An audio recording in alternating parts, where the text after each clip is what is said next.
I'm Catherine Bennett, 42, and I've spent years perfecting family parties. Last summer, I poured my heart into my sister's birthday dinner with 30 guests at our suburban Minneapolis home. I planned every detail: roasted chicken for the crowd, a gluten-free salad for my cousin, a sugar-free cake for my uncle. I was up at 5 a.m. chopping, cooking, decorating, making sure everything was flawless. My husband and son helped set the table, and by evening the house was alive with laughter and clinking glasses. Everyone praised the food, or at least, that's what I thought. As I cleared the plates, my parents stood up, their faces stern. By the way, my mom said we took a vote.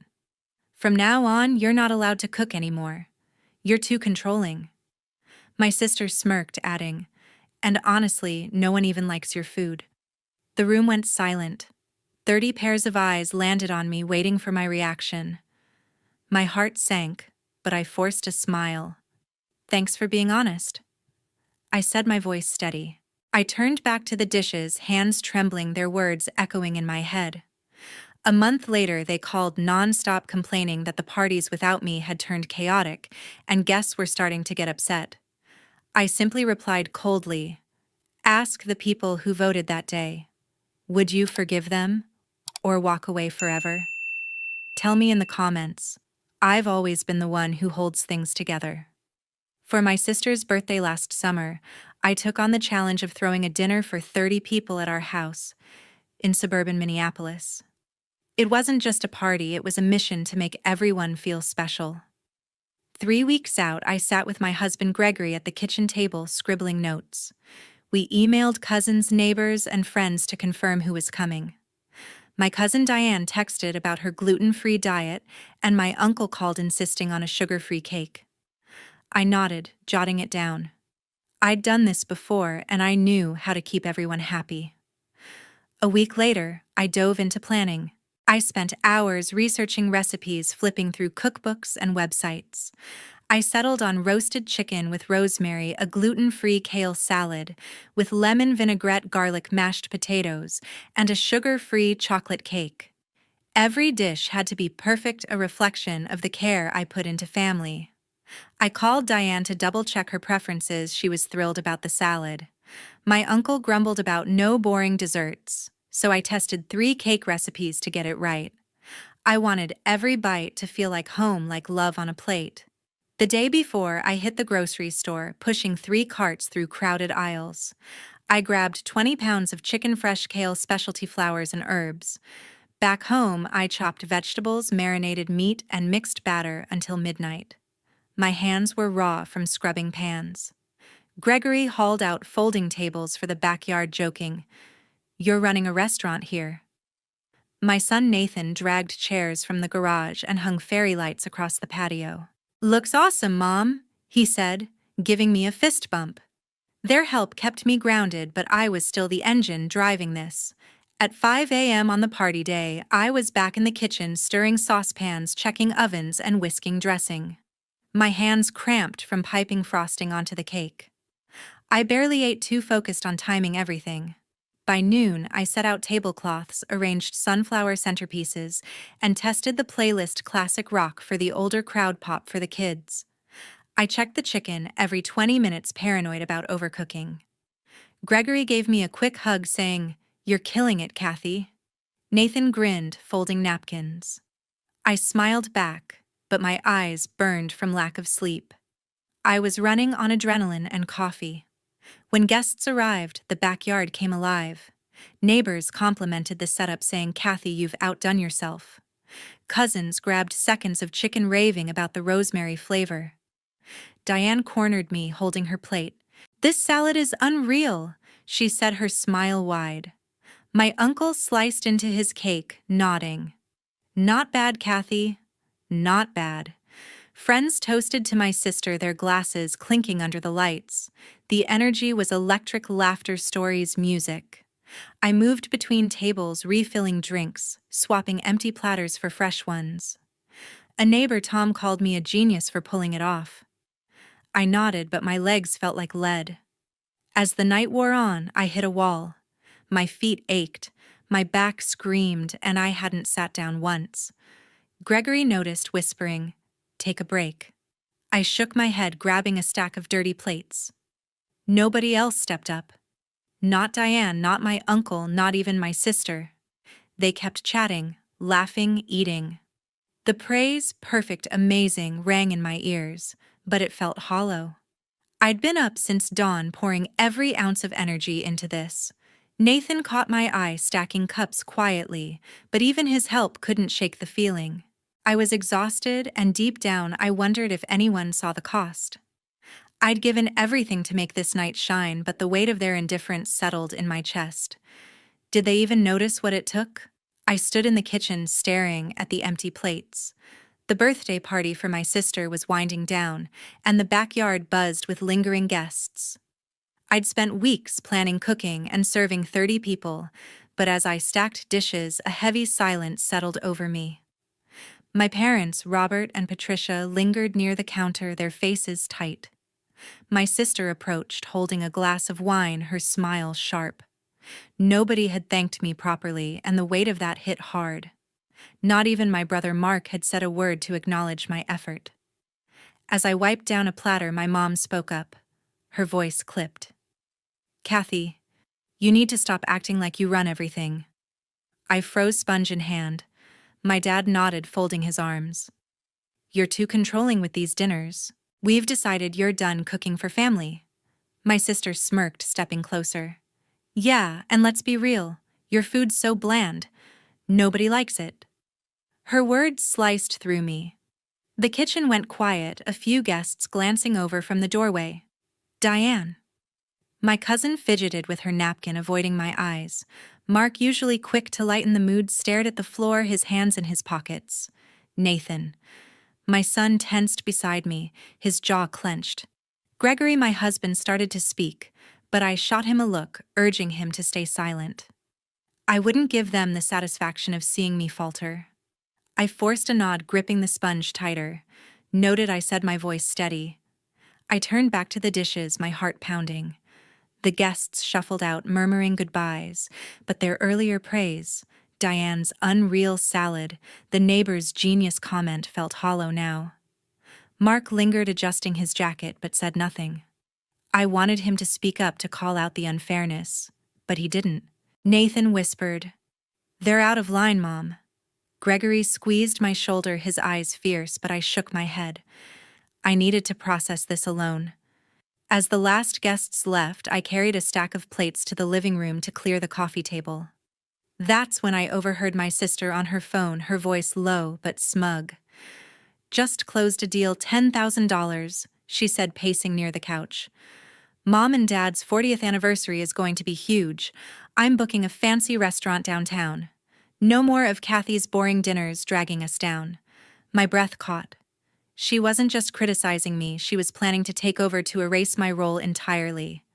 $10,000. A high-end venue. All to outshine me, to prove she could do better. I stood behind the doorway, clutching the plates, my pulse racing. Her words burned, each one a jab at everything I'd built for this family. The hurt ran deeper than I could name. I'd spent years orchestrating birthdays, holidays, reunions, making memories they all cherished. I thought they saw me as the heart of those moments, but I was wrong. They saw me as a servant, someone to push aside when it suited them. Mark's silence stung most. He'd always been my partner in crime, the one who'd joke about my over-the-top menus but cheer me on. Now he let them tear me down without a word.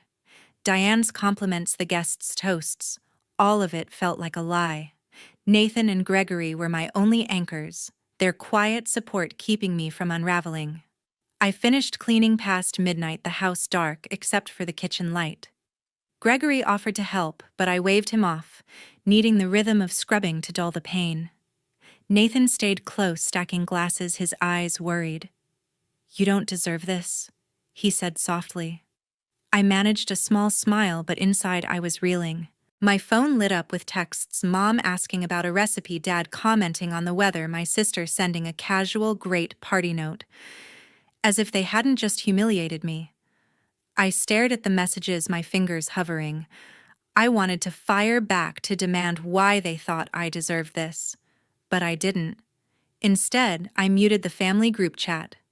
No more replies to Mom's requests, Dad's updates, or my sister's fake pleasantries. Mark texted the next day saying, "We need to talk," but I let it sit unanswered. I was done being their doormat. I turned my focus to my own life work, Nathan's soccer practices, quiet evenings with Gregory. The group chat went quiet without my responses, and for the first time I felt a flicker of freedom. They could plan their fancy anniversary without me. I was out. A month later, my parents called out of the blue. I was folding laundry in the living room. Nathan sprawled on the couch with his homework when my phone lit up with Robert's name. I hesitated, my thumb hovering. I hadn't spoken to them since my sister's birthday, when they'd called me controlling and said my food was bland. But curiosity won. I answered, putting the phone on speaker. Patricia's voice came first, overly cheerful. "Kathy, we need your help with something special." My stomach tightened. I knew that tone, it meant they wanted something big. Robert jumped in, explaining their 40th anniversary was coming up. "We want a family dinner like the ones you do," he said. "You know, warm, cozy, everyone together." I almost laughed. Warm and cozy. After they'd humiliated me in front of 30 people, I leaned against the counter, folding a towel, waiting for the catch. Patricia's voice softened. "Susan was supposed to handle it, but she's in a tough spot." They admitted my sister had fallen for a scam, an online investment deal gone wrong. She'd lost everything, $10,000, and was now $5,000 in debt. She refused to help with their anniversary, claiming she was too stressed to plan anything. I gripped the towel, my knuckles white. Susan, who'd bragged about her big money and fancy restaurant plans, was broke. The same Susan who'd mocked my cooking and sworn to outdo me. I should have felt sorry for her, but I didn't. "So why me?" I asked, my voice flat. Robert cleared his throat. "Your dinners bring the family together. Nobody does it like you." The irony hit hard. They'd spent years taking me for granted, and now they needed my magic to save face. I cut them off. "You said I was too controlling. Susan said my food was bland. Why not ask her to cater your fancy restaurant party?" Silence hung on the line. Patricia stammered. "We didn't mean it like that, Kathy." But I wasn't buying it. Nathan looked up from his homework, his eyes sharp, nodding like he approved. Gregory, washing dishes nearby, gave me a small smile. I took a breath and said, "I'm done being your event planner. Find someone else." Robert tried to protest, saying it was just one dinner, but I hung up my hands, shaking. For the first time, saying no felt right. That weekend, I decided to reclaim my energy.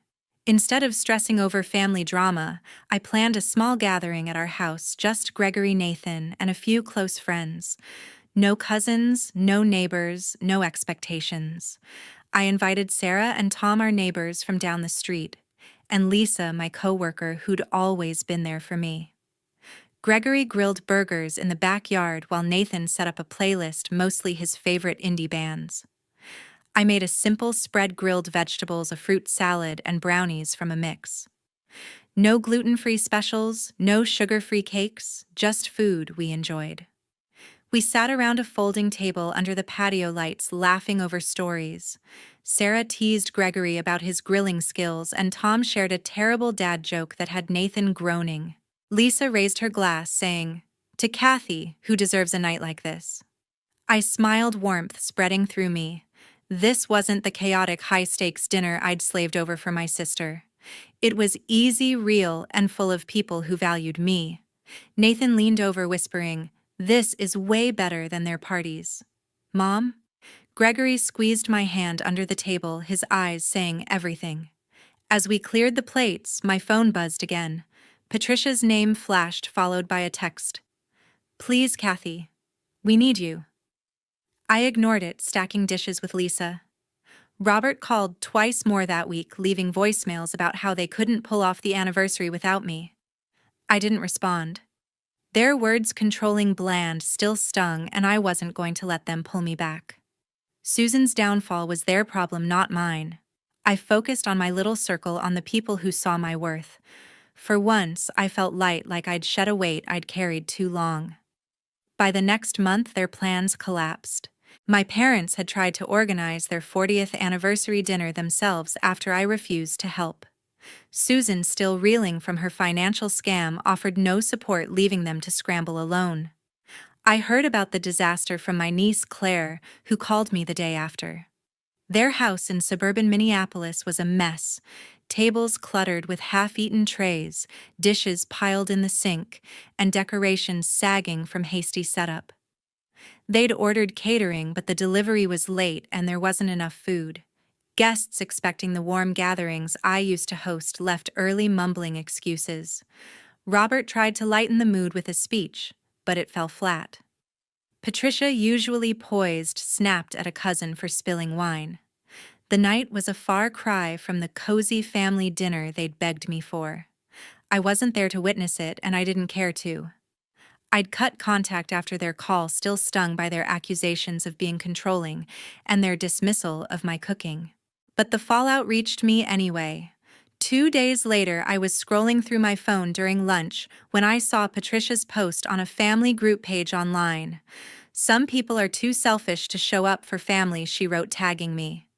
"Katherine would rather abandon us than help celebrate our milestone." My chest tightened. Selfish. After years of planning their events, cooking their meals, cleaning their messes, I stared at the screen, my coffee growing cold. The post had likes from Susan and a few distant relatives, each one a jab. Then I saw a comment from Claire, my niece. "Aunt Kathy doesn't owe anyone anything," she wrote. "She worked hard for years and you never appreciated her. Maybe look in the mirror." My eyes widened. Claire, barely 20, had always been quiet at family gatherings, but her words were fierce. Other comments followed, some cousins agreeing, others staying neutral, but Patricia didn't respond. I could imagine her fuming, scrolling through the thread. Susan stayed silent, probably too embarrassed by her own financial ruin to chime in. I wanted to thank Claire, but I held back. Engaging would only stir the pot, and I was done with their drama. I put my phone down and focused on my own life. That week, I was busy with work, helping Nathan with a school project and planning a hiking trip with Gregory. We'd been spending more time with our close circle, Sarah, Tom, and Lisa, from the small gathering I'd hosted. They didn't expect me to play the perfect host or beg for their approval. With them, I could just be me. One evening, Lisa invited us over for pizza, and we laughed over a board game until midnight.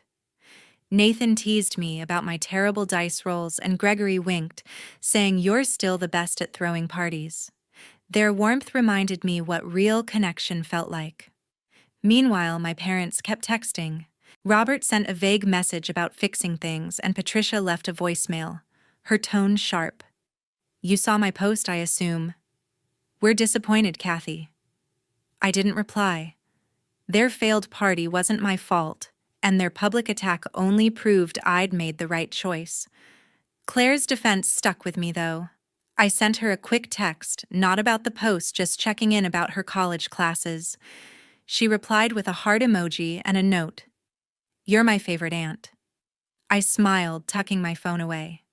That was enough. My days felt lighter without the family's demands. I started a new routine: morning walks with Gregory, volunteering at Nathan's school, catching up with Lisa over coffee. The group chat stayed quiet, and I didn't miss it. Patricia's post lingered in my mind, but I didn't check for updates. Let them stew in their mess.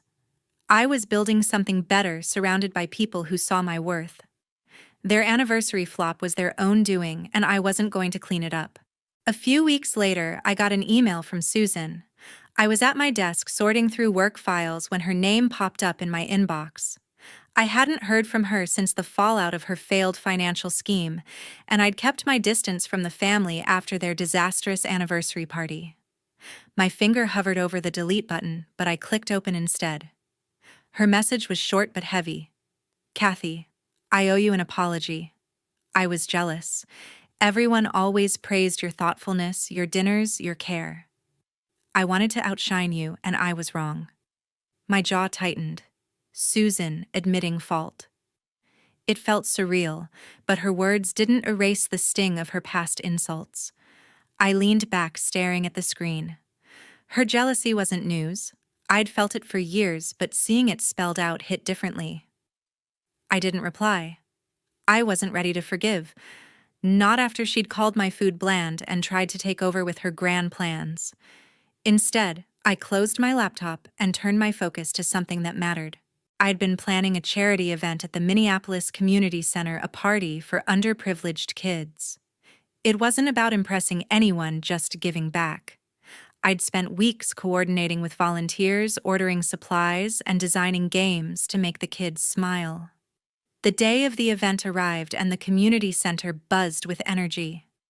I set up tables with bright tablecloths, loaded with cupcakes, fruit skewers, and sandwiches. Nathan helped blow up balloons, his grin wide as he tied them to chairs. Gregory hauled in a speaker system, joking, "You're outdoing yourself again, Kathy." My niece Claire showed up early, carrying a box of donated books.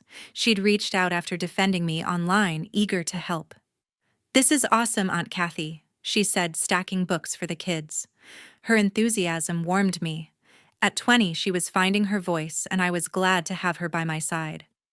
The kids arrived, their laughter filling the room. We played musical chairs, painted faces, and handed out goodie bags. Claire jumped in, leading a group in a scavenger hunt, her energy infectious. One little girl hugged me, saying, "This is the best party ever." I smiled, my heart full. This was why I did it, not for praise, but for moments like these. During a break, Claire pulled me aside. "You're the only adult I trust," she said, her voice steady.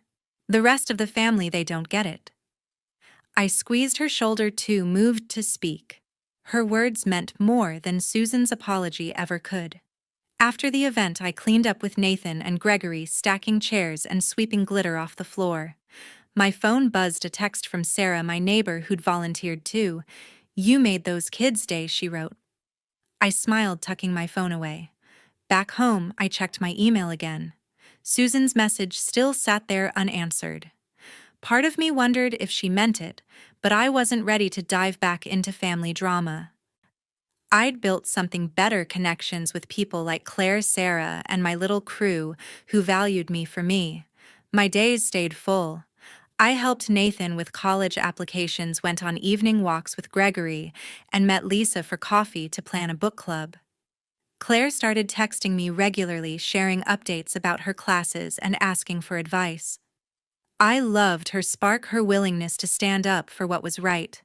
The family group chat remained silent, and I didn't miss it. Robert and Patricia hadn't reached out since their failed party, and I didn't expect them to. Susan's email was a crack in the wall, but it wasn't enough to pull me back. I was done carrying their weight. My life, my real life, was here, with the people who saw me clearly. By the next holiday, my family was unraveling.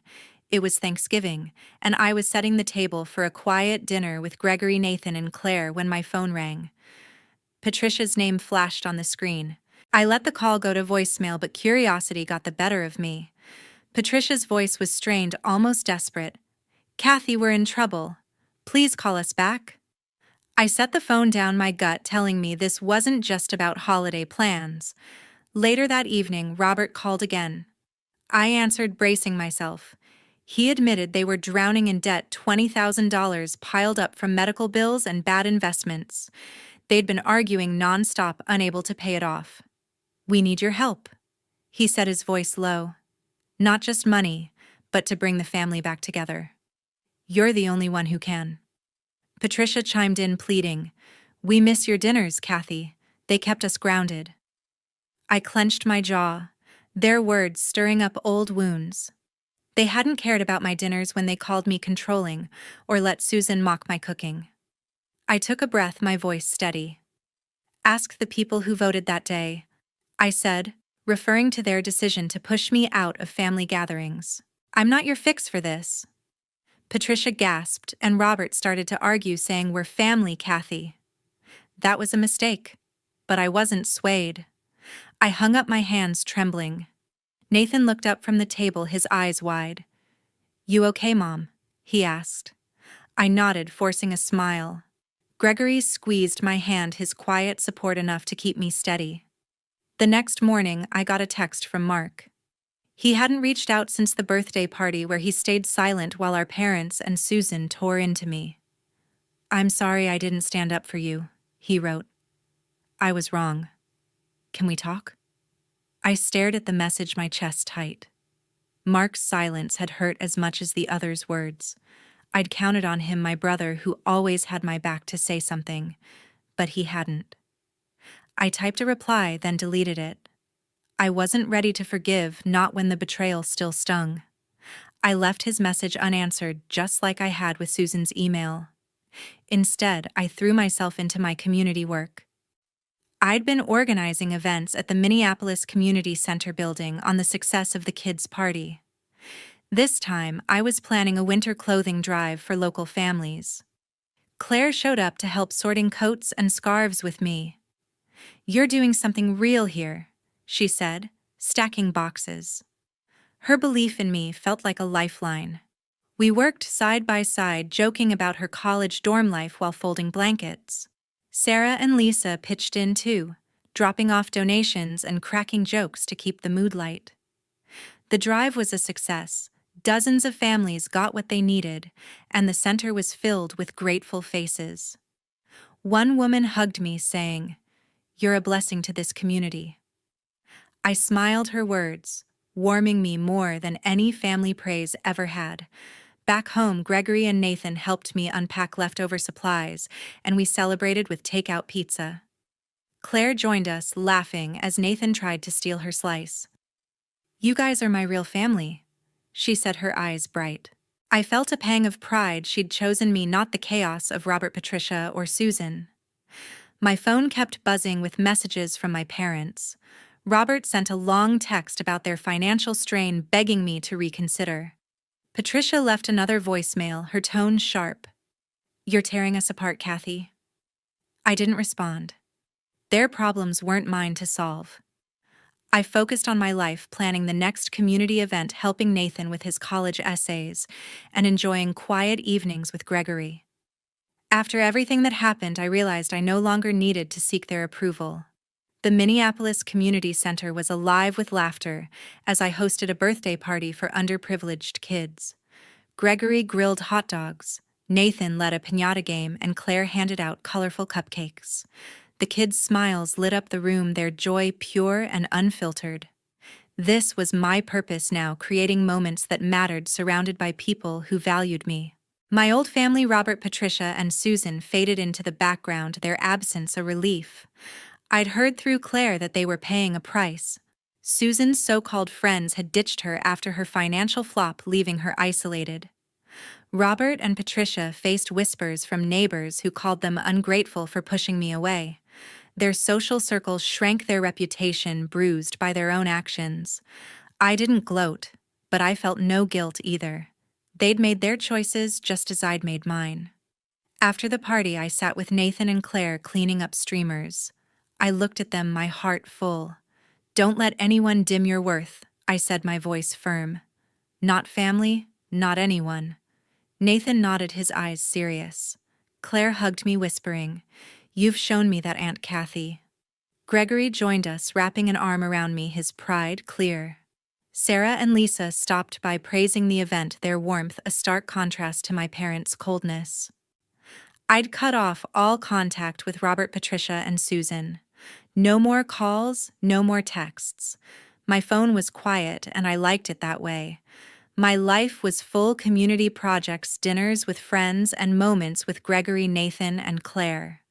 I'd found a family that didn't demand my labor or question my value. For the first time, I was truly happy, rooted in a community that saw me for who I was.